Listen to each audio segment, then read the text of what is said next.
comes. Come over here, buddy. Can you see that train?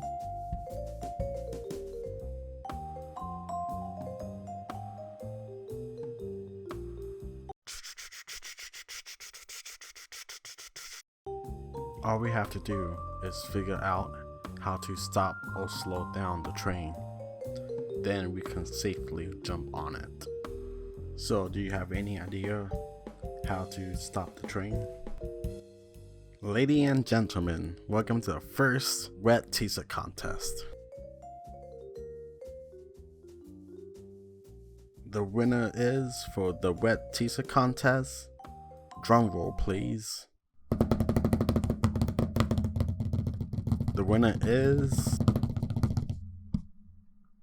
this guy, because he's the only one that actually read his t-shirt. Any ideas?